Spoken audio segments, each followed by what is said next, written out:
Please be advised there are spoilers ahead related to the property being watched and or discussed. Hello, and welcome to my Supernatural episode ranking of Season 10.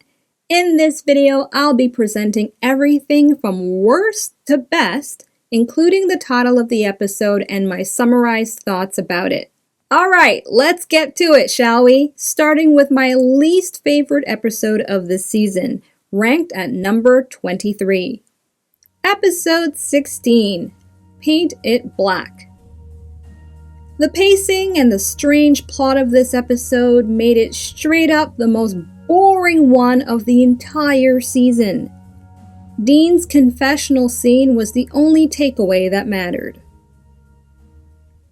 At number 22, Episode 4, Paper Moon. This episode did a good job showing a very relatable and tragic story between two sisters. But where it kind of succeeded, it also kind of failed, with the lack of compelling performances and the fact that Kate escaped the Winchesters again! After seeing the showrunner's decision to kill off my beloved Charlie, I resent the fact all the more that Kate, a character I hardly care for in the least, and I'm sure I'm not alone on that, is still alive and kicking somewhere with the potential to come back, likely for another mediocre filler episode. At number 21, Episode 13, Halt and Catch Fire. Despite some obvious cringe-worthy scenes, I can't deny that the concept of a spirit attacking people through Wi-Fi was interesting, with some notable terrifying moments. Now, is it rewatchable level interesting? Absolutely not. But interesting nonetheless. At number 20, Episode 6, Ask Jeeves.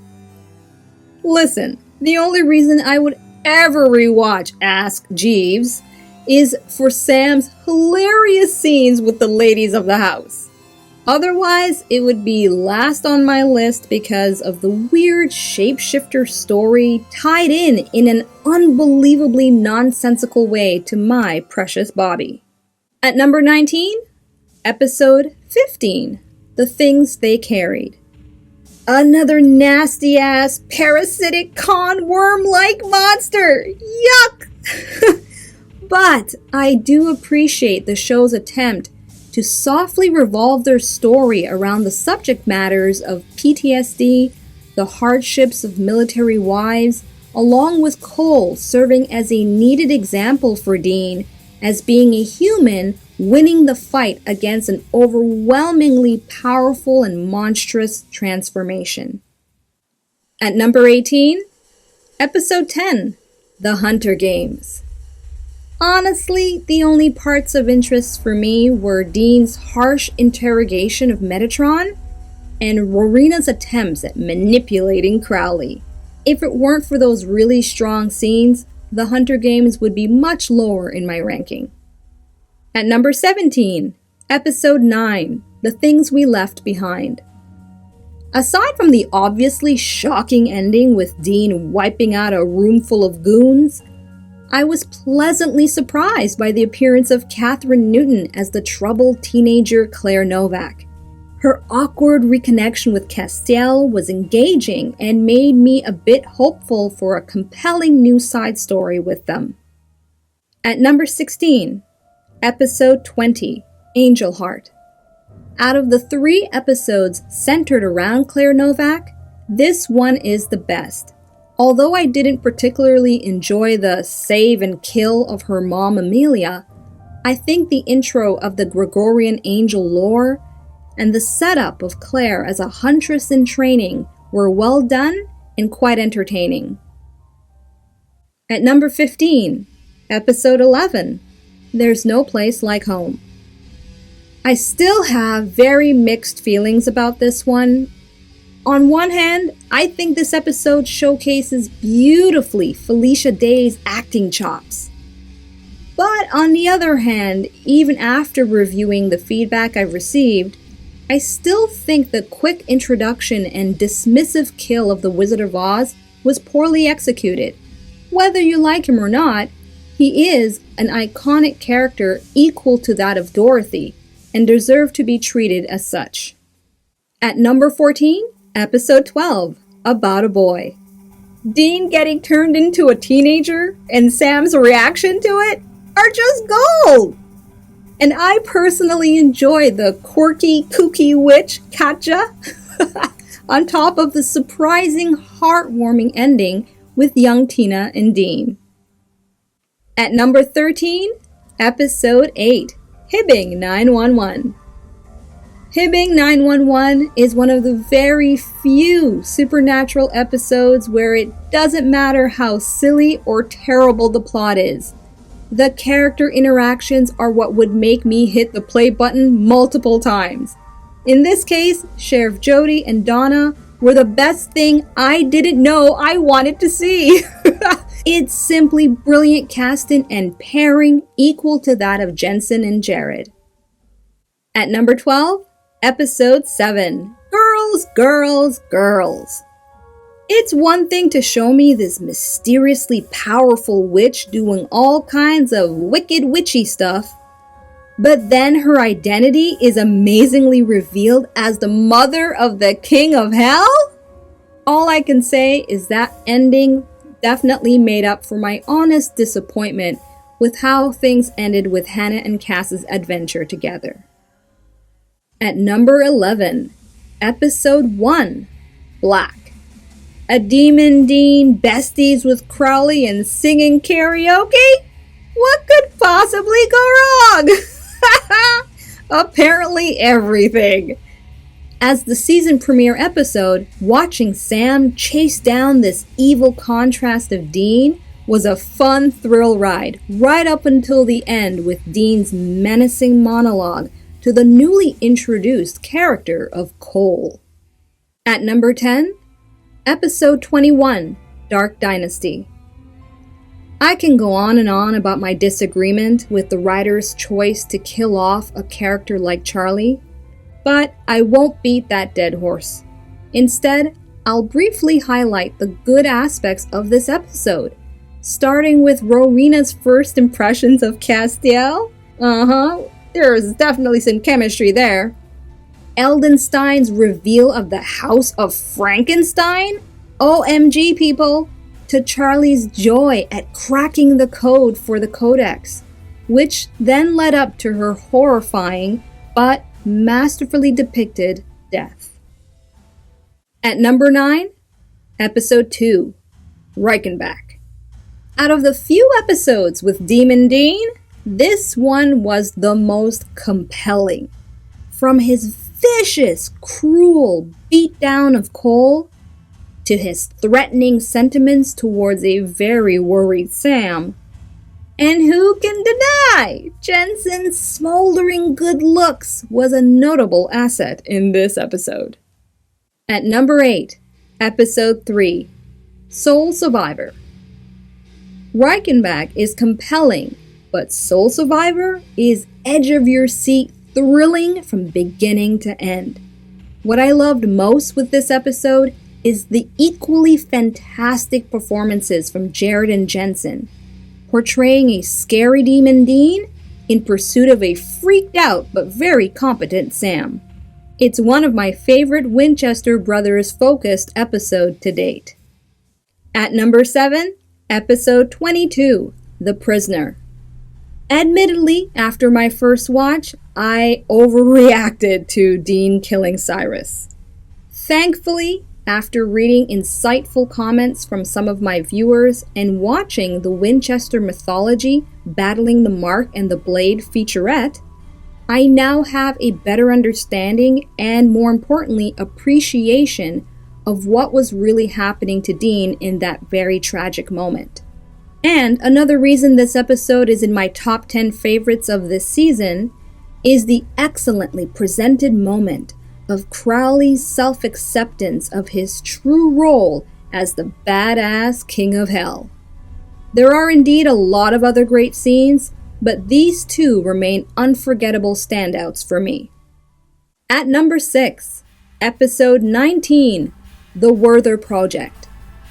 Aside from being a very well executed story, this episode succeeded at fooling me with a character's actions like no other since The Devil's Trap from season 1, where Azazel possessed John Winchester.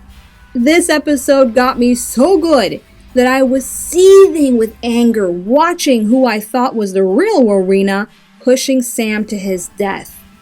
The fact that they had already set up the newly introduced Rowena character to be someone who would actually do something like this is what makes the surprise of it all in this episode so effective. It's astounding, really. At number 5, episode 17, Inside Man.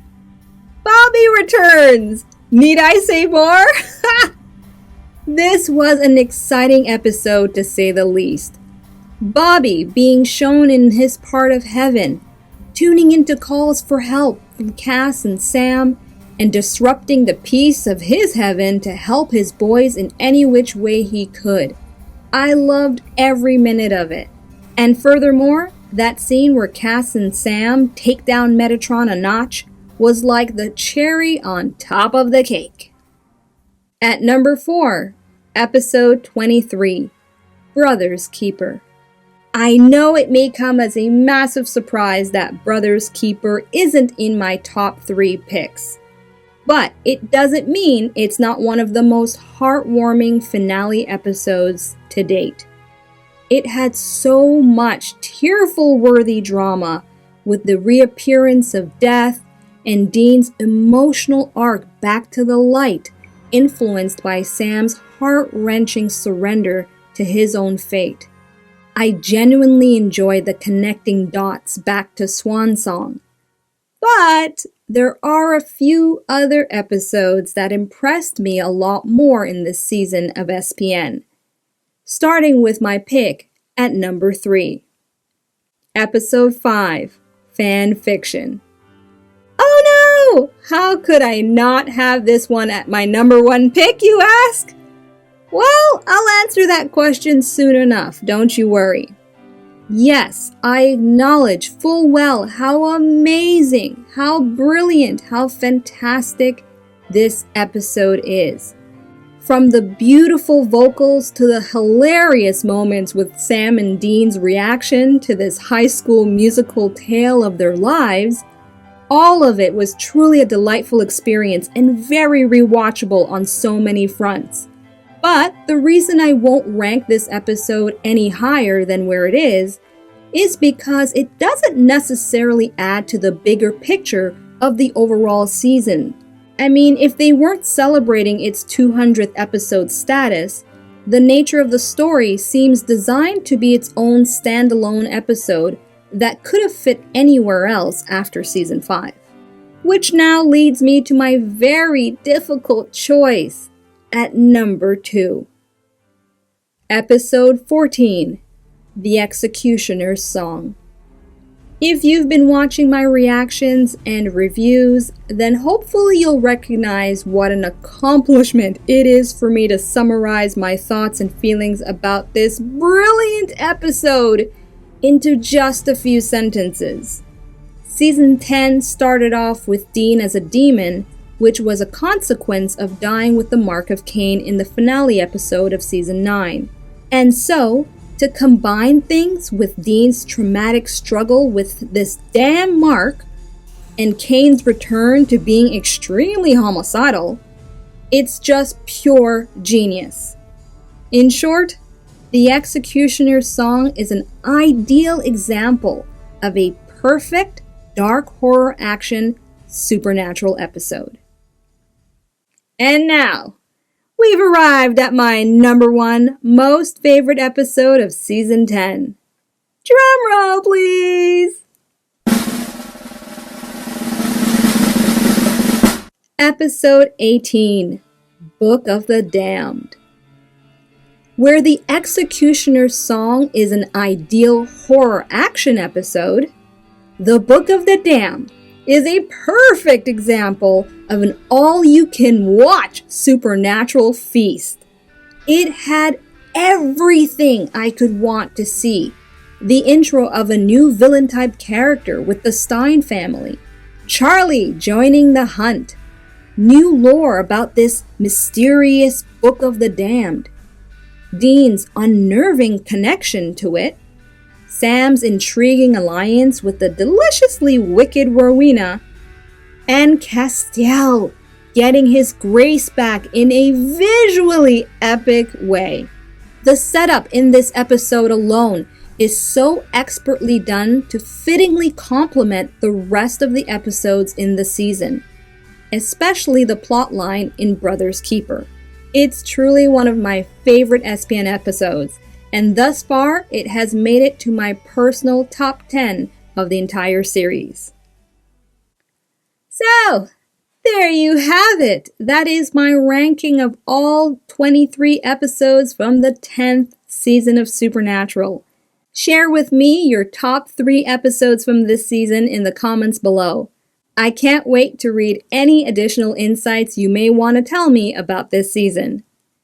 In the meantime, if you want to watch my full reactions to episodes of Season 10, you have 2 options. Number 1 is to click the free gift in my pinned comment section for each episode review, or register as a member of my Asha Media TV Club to get early access to my unfiltered full reactions with bonus stuff I don't share on YouTube. In any case, until my next upload related to Supernatural, I'm tuning out and peacing out. Goodbye. Thank you so much for watching. Be sure to subscribe and check out my other videos.